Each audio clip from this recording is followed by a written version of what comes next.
আসসালামু আলাইকুম। আশা করি আপনারা সকলেই ভালো আছেন। আজকে আমার গন্তব্য মানিকগঞ্জের ঐতিহাসিক তেওতা জমিদার বাড়ি। আরিচার শিবালয়ে অবস্থিত ঢাকা থেকে তেওতা জমিদার বাড়ির দূরত্ব প্রায় 90 কিলোমিটার।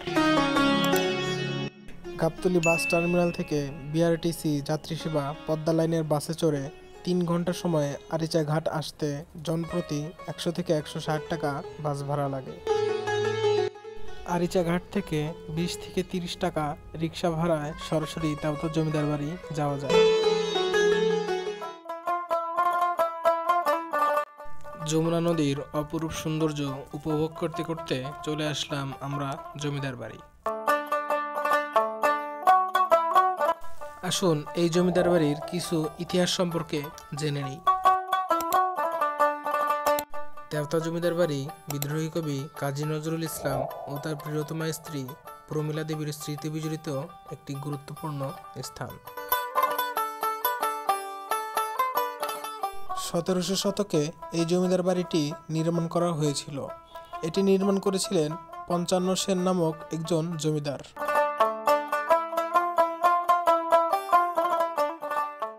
পঞ্চান্ন সেন একসময় খুবই দরিদ্র ছিলেন ও দিনাজপুর অঞ্চলে তিনি তামাক উৎপাদন করে প্রচুর ধন সম্পত্তির মালিক হওয়ার পর এই প্রাসাদটি নির্মাণ করেন।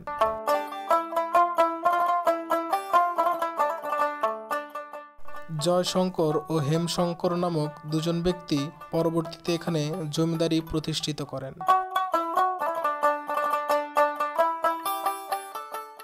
ভারত বিভক্তির পর তারা দুজনই ভারত চলে গেলে বাড়িটি পরিত্যক্ত হয়ে যায়।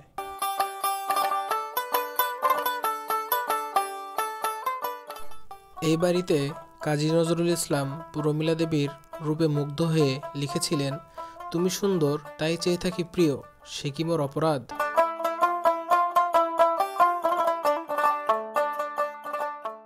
কাজী নজরুল ইসলাম ও প্রমীলা দেবীর প্রেমের স্মৃতি সাক্ষী তেওতা জমিদার বাড়ির পাশে ছিল প্রমীলা দেবীর পিতার বাড়ি।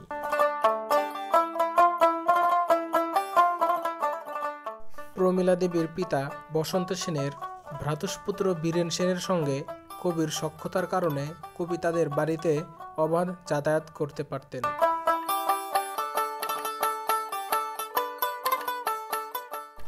ধারণা করা হয় তেওতা জমিদার বাড়িটির বয়স প্রায় 300 বছর।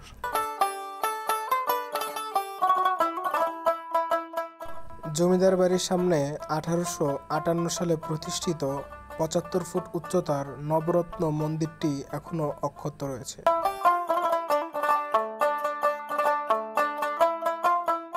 জমিদার বাড়ির প্রধান ভবনের উত্তরের ভবনগুলোকে হেমশঙ্কর এসেস্ট এবং দক্ষিণের ভবনগুলোকে জয়শঙ্কর এসেস্ট নিয়েছিল।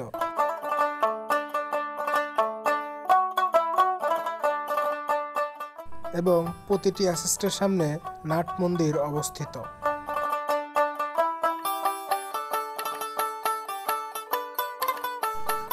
পূর্ব দিকের লাল দিঘি বাড়িটি জমিদারদের অন্দরমহল হিসাবে ব্যবহৃত হতো।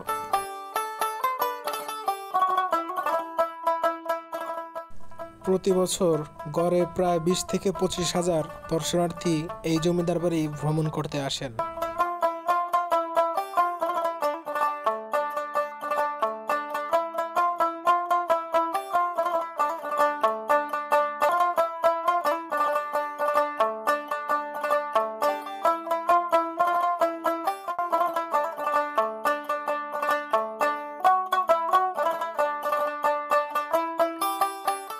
প্রায় 7.38 একর জমির উপর প্রতিষ্ঠিত তেওতা জমিদার বাড়িটি দেখতে দেশ বিদেশ থেকে অনেক পর্যটক আগমন করে।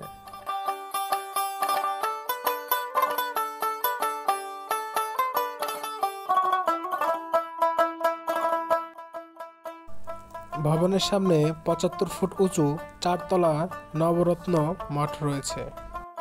নবরত্ন মঠের প্রথম ও দ্বিতীয় তলার চারদিকে আরও 4টি মঠ রয়েছে।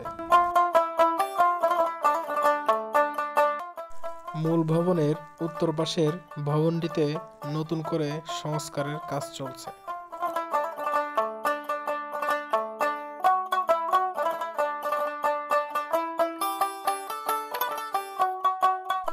নবরত্ন মঠের সামনেই একটি বিশাল বড় পুকুর রয়েছে।